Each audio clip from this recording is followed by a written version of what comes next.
ஆட்டுக்கறி எப்படி வாங்கணும்னு உங்களுக்கு தெரியுமா? ஆமான்னு சொன்னீங்கன்னா, அது உண்மை இல்ல. இந்த வீடியோ எடுக்க போனதுக்கு அப்புறம் தான் எங்களுக்கே தெரிஞ்சது. அததான் நாங்க இப்ப இந்த வீடியோல உங்களுக்கு சொல்லப் போறோம். ஒரு முழு ஆட வெட்டி, தோல் உரிச்சு, தலை, கால், போட்டி, ஈரல்னு பிரிச்சு, அதோட தோல லெதர் இண்டஸ்ட்ரிக்கு அனுப்புற வரைக்கும், அதே மாரி ஹலால்னா என்ன? எப்படி ஹலால் பண்றாங்கன்றதையும் நேரடியா பார்க்க போறோம்.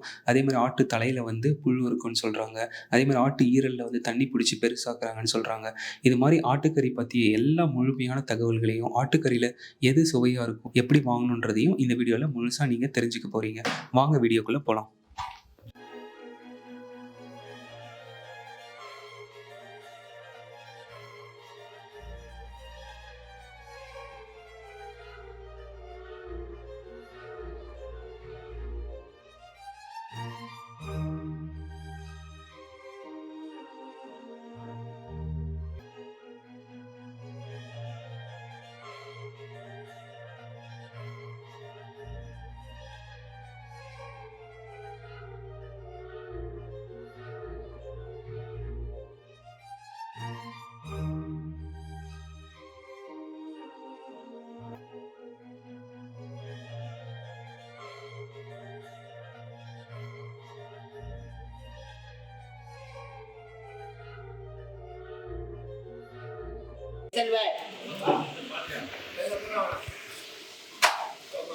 எதுக்கு மேல அது மாதிரி எடுத்து கட்டிங்க பாய்? மேல எதுக்கு அது மாதிரி எடுத்து கட்டினீங்க? கொழுப்பு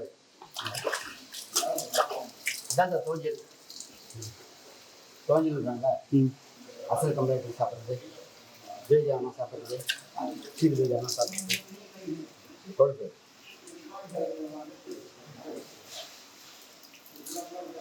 வயிற்றுல குளிர் இருக்குல்ல, சாப்பிட்டோம்னா காலையில் விதத்தில் பேஜானா சீடு பேஜானா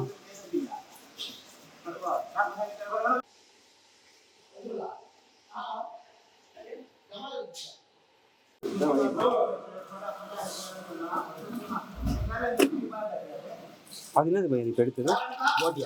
போட்டிங்களா?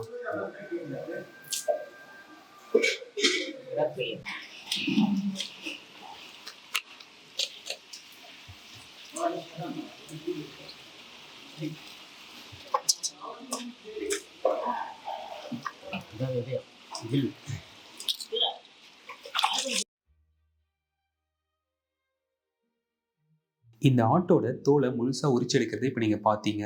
தோலை உரிச்சு உள்ள இருந்து போட்டி, ஈரல், குடல், கொழுப்பு இதயம்னு எல்லாத்தையுமே வெளியே எடுத்துட்டாங்க. ஆனா இந்த ஆட்டுக்கு எப்படி ஹலால் பண்ணாங்கன்னு நம்ம இன்னும் பார்க்கலல்ல. வாங்க போய் பார்க்கலாம். ஒரு ஆட்டுக்கு ஒரு முறை பிஸ்மில்லாஹி அல்லாஹு அக்பர்னு அல்லாஹ்வுடைய பேர் இருந்தாங்க ஜுபா பண்ணுறது. அந்த அல்லாஹ்வுடைய பேர் கூப்பிட்டா தான் அந்த ஆடு ஹலால் ஆகும். எல்லா ஆடுகளுக்கும் ஒரு முறை பண்ணி தான் அறுப்போம்.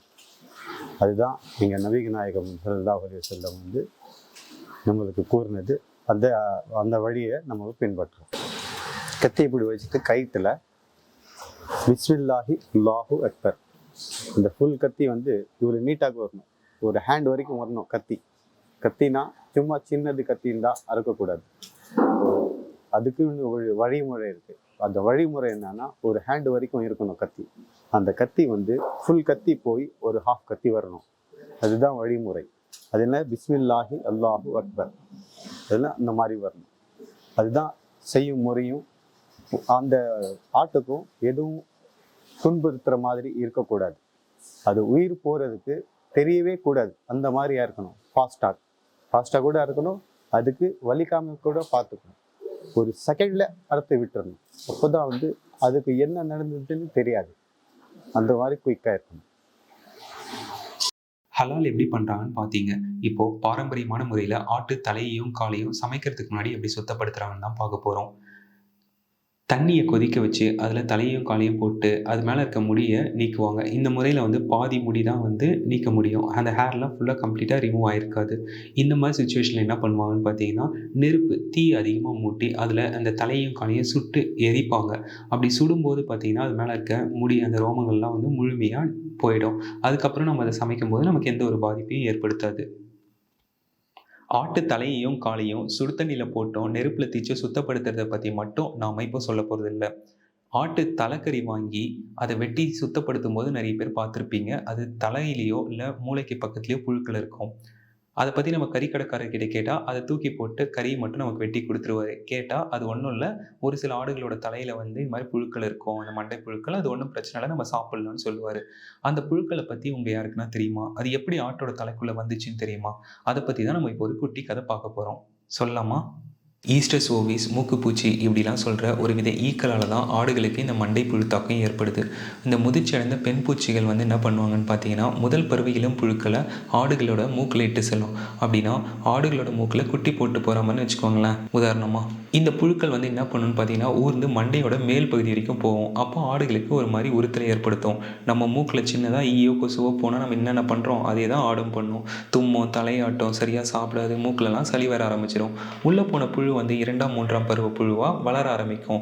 வளர்ந்து அது மண்டை ஓட்டை அரித்து மூளை வரைக்கும் போயிடுங்க. மூளையை புழுக்கள் அடையும் போது வந்து ஆடு வந்து பைத்தியம் பிடிச்ச மாதிரி திரியும், இங்கேயும் அங்கேயும் போய் முட்டிக்கும். சரி, இந்த ஈக்கள் வந்து ஆடோட நிறுத்திக்குமானா இல்லைங்க. ஆட்டுப்பண்ணையில் வேலை செய்கிற மனிதர்களோட கண், காது, மூக்கு, வாயின்னு எல்லா இடத்துலையும் போயிட்டு தன்னுடைய முதல் பருவ இளம் புழுக்களை இட்டு செல்லும். இது பெரிய தொந்தரவாகவே இருக்குது. சரி, இதுலேருந்து எப்படி குணப்படுத்தலாம் அப்படின்றத நாங்கள் டிஸ்கிரிப்ஷனில் கொடுத்துருக்கோம். இந்த மண்டைப்புழு தாக்கம் வந்து செம்மறி ஆடுகளை தான் பெரும்பாலும் தாக்கும். வெள்ளாடுகளுக்கு இந்த மண்டைப்புழு தாக்கம் ஏற்படாது. பெரும்பாலும் நீங்கள் வாங்குகிற ஆட்டுத்தலை வந்து செம்மறி ஆட்டுத்தலையாக இருந்தால் அதில் இந்த புழுக்கள் இருக்கிறதுக்கான வாய்ப்புகள் அதிகமாக இருக்குது. வெள்ளாட்டு தலையில் இருக்காதுன்னு இல்லை, வெள்ளாட்டு தலையில் இருக்கிறதுக்கான வாய்ப்புன்றது 99% கிடையாது. செம்மறி ஆடுகளோட தலையில் தான் இந்த புழுக்கள், இந்த மண்டை புழுக்களை நீங்கள் பார்க்க முடியும். அதனால் தெரிஞ்ச கடையில் வெள்ளாட்டு தலை நீங்கள் வாங்கும்போது பெரும்பாலும் இந்த மண்டை புழுக்கள் அதில் இருக்காது. அதனால் அதை பார்த்து வாங்கிக்கோங்க வெள்ளாட்டு தலையாக.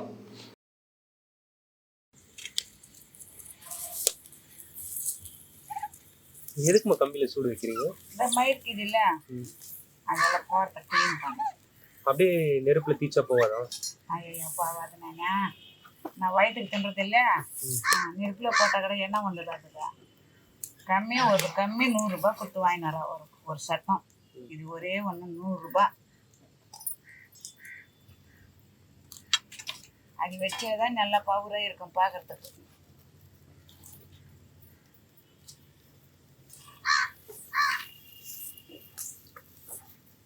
நெருப்பில் போட்டுட்டாக்கா எப்படி கிளீன் ஆகும் இதை? ஏப்பா கழுகிட்டாக்கா வெள்ளைன்னு வந்துடுது. விற்கும்போது இப்போ கழுவி தான் வச்சிருவாங்களா கடையில்? அப்படியே வச்சிருவாங்க. கழுவி தான் வைப்பாங்க.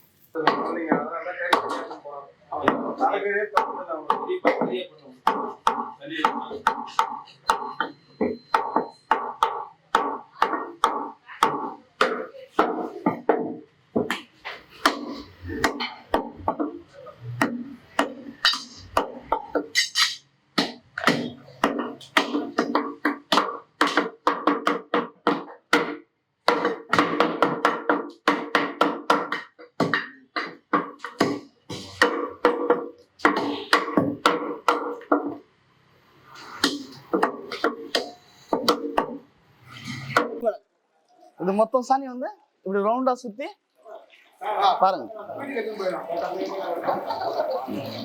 மொத்தம் சாணி கிணி மொத்தம் வந்துடும்.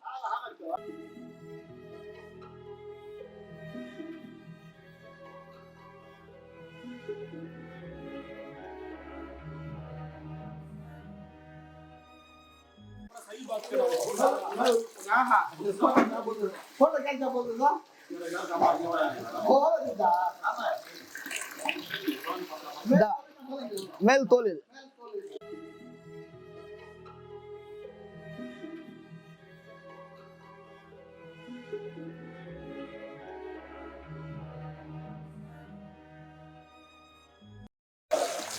இதுல சாணி வரும் உள்ள. இந்த மாதிரி கழுவிட்டா மொத்தம் சாணி போயிடும்.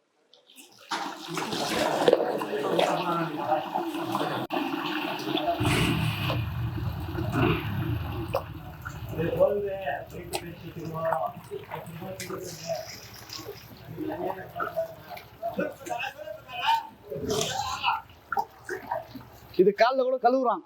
காலில் கழுவுனா தின்ற பொருள், அந்த மாதிரி பண்ணக்கூடாது. அதனால கையில கழுவுனா போகல போகல.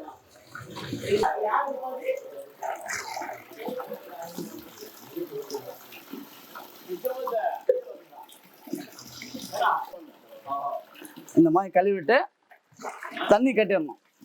தண்ணி கட்டினாங்கனாக்கா நீங்கள் வீட்டுக்கு போயிட்டு கூட தண்ணி எடுத்துட்டு பிறகு இந்த உள்ள இருக்குது இது சாணி கீனி எதுனா இருந்துச்சுனாக்கா வெளியே வந்துடும், சுத்தமா கிளீன் ஆயிரும்.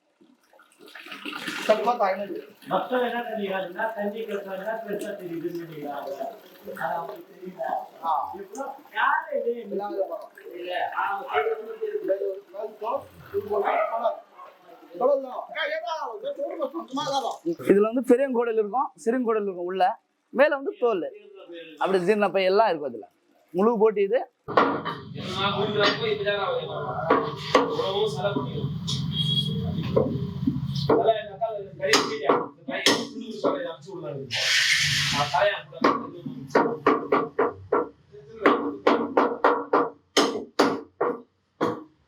செவத்தட்டி கூட சொல்லுவாங்க, மண்ணில் கூட சொல்லுவாங்க, 2 பேர் இருக்குது இதுக்கு மட்டும்.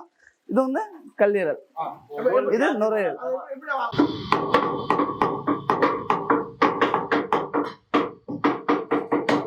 ஆட்டோட நுரையீரல் பற்றி பின்னாடி பெருசாக பார்க்கலாம். அதுக்கு முன்னாடி ஆட்டுக்கறி விற்பனையில் 60 ஆண்டுகளுக்கும் மேல் ஈடுபட்டு வரும் பஷீர் மட்டன் சென்டரில் 13 ஆண்டுகளாக ஆட்டுக்கறி வெட்டி விற்பனை செய்யும் அமான் அவர்கள் ஆட்டுக்கறி வெட்டும் போது நீக்கப்படும் பகுதிகள், அதே மாதிரி ஆட்டுக்கறி எப்படி வாங்கலான்னு சொல்கிறாரு. வாங்க கேட்டு தெரிஞ்சுக்கலாம்.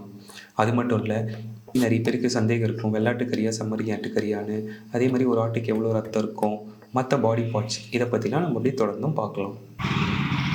இது பாதி ஆடு பிச்சாதான் இது உடச்சிட்டு பிறகு தான் நல்லி வந்து பெருக முடியும். இதில் நல்லி வரும், இதெல்லாம் ஷோல்டரு, இதெல்லாம் நல்லி வரும். இது மாறின பீஸு, லைன் பீஸு, இது இடுப்பு கறி, இது தொடை கறி. அதை சாப்பிடுவாங்க தான்.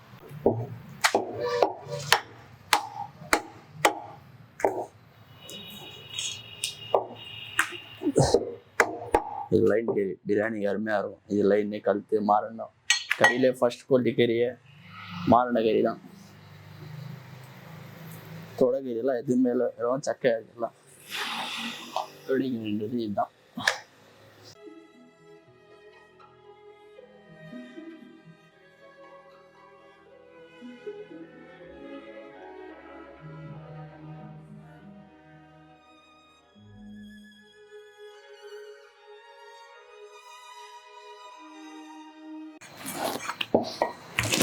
இது தொடைக்கறி, தொடைக்கறி ஃபேஸ் தான். இது டேஸ்ட் எல்லாம் இருக்காது, கிராய்க்காக தான் லைக் பண்ணுறாங்களே தொடைக்கறியை.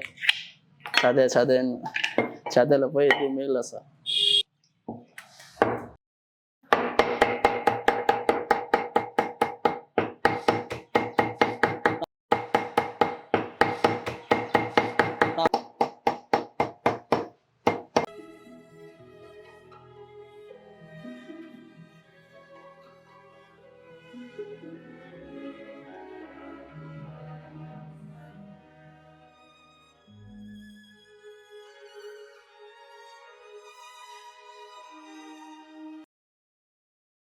வந்து நீட்டாக இருக்கும் வெள்ளாடுக்கு.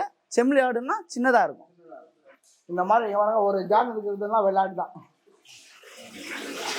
வராது, மேலே வராது. ஒரு ஆடு பிடிச்சா ரத்தம் இங்கே வரைக்கும் வரும், அரை டப்பா வரும். பெரிய ஆடு இருந்தால் கொஞ்சம் மேலே வரும், சின்னது ஆடு இருந்தால் இங்கே வரைக்கும் அரை டப்பா வரும் கம்பல்சரி.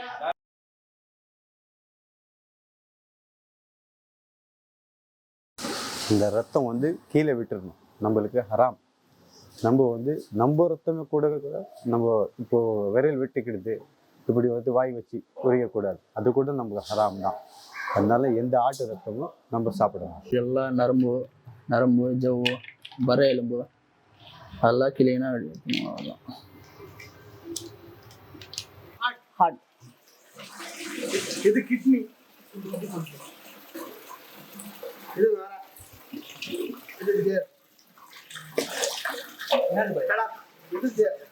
இது வெள்ளாட்டு கடா சொல்றாங்களா, அதுக்கு பேர் வந்து இது இந்தாதான் வெள்ளாட்டு கடா. இந்த மாதிரி இதுக்கு பேர் தான் வெள்ளாட்டு கடா சொல்றது. ஹலோ கைஸ், இதுதான் வந்து இப்போ என் கையில் இருக்கிறது வந்து ஆட்டுப்பால். இப்போ இது வந்து நம்ம ஒரு இடத்துலேருந்து வாங்கிட்டு வந்திருக்கோம். அவங்க வந்து சேல் கிடையாதுன்னு சொல்லிட்டாங்க, குட்டிங்களுக்காக வச்சுருக்காங்க. நம்ம கேட்டோங்கிறதுக்காக அவங்க கொஞ்சமாக நம்ம கலந்து கொடுத்தாங்க, நமக்கு கொஞ்சம் தான் கிடச்சிருக்கு. இப்போ இதை குடிச்சு பார்த்து நான் எப்படி இருக்குன்னு சொல்கிறேன்.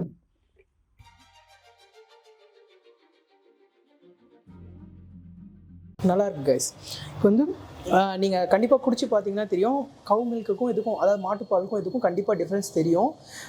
இதில் சுகர் எதுவும் ஆட் பண்ணல, அவங்களே காய்ச்சி கொடுத்துட்டாங்க, சுகர் எதுவும் ஆட் பண்ணல. ஆனால் இது நேச்சுரலாக கொஞ்சம் ஸ்வீட்டாக தான் இருக்குது, அண்ட் திக்காகவும் இருக்குது. நீங்கள் குடிச்சு பார்த்தீங்கன்னா கண்டிப்பாக டிஃப்ரென்ஸ் தெரியும். பச்சை தோலாக வரும். இங்கே வச்சு நம்ம ப்ராசஸ் பண்ணுவோம். ப்ராசஸ்னாக்கா உப்பு அடித்து அதுக்கான வேண்டி இதெல்லாம் எல்லாம் செஞ்சு அதுக்கு திரும்ப வந்து நம்ம வந்து கம்பெனிக்கு சேல் பண்ணிவிடுவோம். அவங்க எடுத்துகிட்டு அவங்க ஃபினிஷ் லெதர் பண்ணுவாங்க.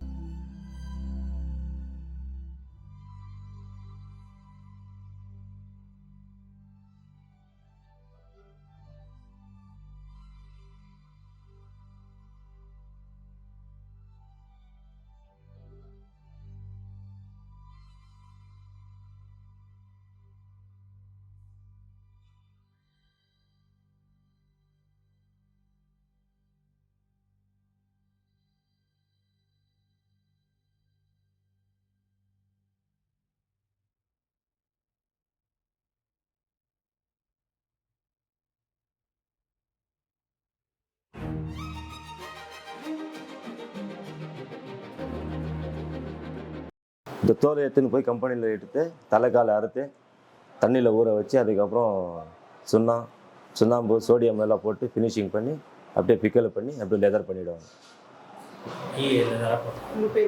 முசம்மில் அஹமத். ஆட்டோட நுரையீரலில் தண்ணி பிடிச்சி விற்கிறதா நிறைய பேர் சொல்லி நம்ம கேள்விப்பட்டிருப்போம். அதை தான் இந்த வீடியோவில் நம்ம பார்க்குறோம். ஒரு ஆடு வெட்டும்போது பக்கத்துலேயே இருந்து அதோட நுரையீரலை வாங்கிட்டு வந்து நாங்கள் தண்ணி பிடிச்சி பார்க்கும்போது, தண்ணி பிடிக்கிறதுக்கு முன்னாடி 150 கிராம் இருந்த நுரையீரல் வந்து தண்ணி பிடிச்சதுக்கப்புறம் 1 கிலோகிராம் கிட்டத்தட்ட வெயிட் வந்து இன்க்ரீஸ் ஆச்சு. இதோட வெயிட் இன்க்ரீஸ் ஆகிறதுனால ப்ரைஸ் மாறுமான்னு கேட்டிங்கன்னா இல்லை. ஏன்னா கடைகளில் நுரையீரல் விற்கிற விலை என்னன்னு பார்த்தீங்கன்னா 80லேருந்து 100 ரூபாய் வரைக்கும் தான். அதனால இது உங்களுக்கு பெரிய ஒரு இழப்பை ஏற்படுத்தாது. ஆனால் அவங்க அதுக்கு பிடிக்கிற தண்ணி எந்த மாதிரி தண்ணி பிடிக்கிறாங்க, ஆடு வெட்டுறதுல அது சுத்தமான தண்ணியாக இருக்குமான்றதெல்லாம் நம்மளால் சொல்ல முடியாது. ஏன்னா அசுத்தமான தண்ணி ஏதாச்சும் அதில் பிடிச்சிட்டாங்கன்னா அதை சாப்பிடும்போது நமக்கு ஏதாச்சும் பாதிப்பு ஏற்படலாம். அதனால் தெரிஞ்ச கடையில் சுத்தமான தண்ணி பிடிக்காத நுரையீரல் வாங்கிக்கோங்க. அதே மாதிரி ஈரலை வந்து தண்ணி பிடிக்கும்போது மண்ணீரல் கல்லீரல் எல்லாமே சேர்ந்துருக்கும். அப்படி சேர்ந்துருக்கும்போது தண்ணி பிடிச்சா அதோட எல்லாத்தோட எடையுமே ஏறுமான்னு கேட்டிங்கன்னா அதை பற்றி டீட்டெயில்ஸ் வந்து என்கிட்ட இல்லை. ஒருவேளை அது மாதிரி எடை இன்க்ரீஸ் ஆகிற மாதிரி இருந்துச்சுன்னா, இப்போது கல்லீரல் செவுத்தொட்டி இதெல்லாமே சைஸை பொறுத்து தான் வந்து செவுத்தொட்டின்னு சொல்கிற மண்ணீரலோட விலை வந்து இருக்குது. அதே மாதிரி கல்லீரல் வந்து பார்த்திங்கன்னா அதுவும் வெயிட்டை பொறுத்து தான் வந்து அதோட விலை இருக்குது. அப்படி பார்க்கும்போது இது கண்டிப்பாக உங்களுக்கு வந்து ஒரு சின்ன லாஸ் வந்து ஏற்படும் நீங்கள் அது மாதிரி வாங்கும்போது. அதனால் இது வந்து தண்ணி பிடிக்காத ஈரல் நீங்கள் கூட இருந்து வாங்கினீங்கன்னா உங்களுக்கு ரொம்ப நல்லது. அதே மாதிரி இந்த வீடியோவில் சொல்லாத நிறைய டீட்டெயில்ஸை வந்து நாங்கள் டெஸ்கிரிப்ஷனில் கொடுத்துருக்கோம். அது உங்களுக்கு ரொம்ப யூஸ்ஃபுல்லாக இருக்கும்.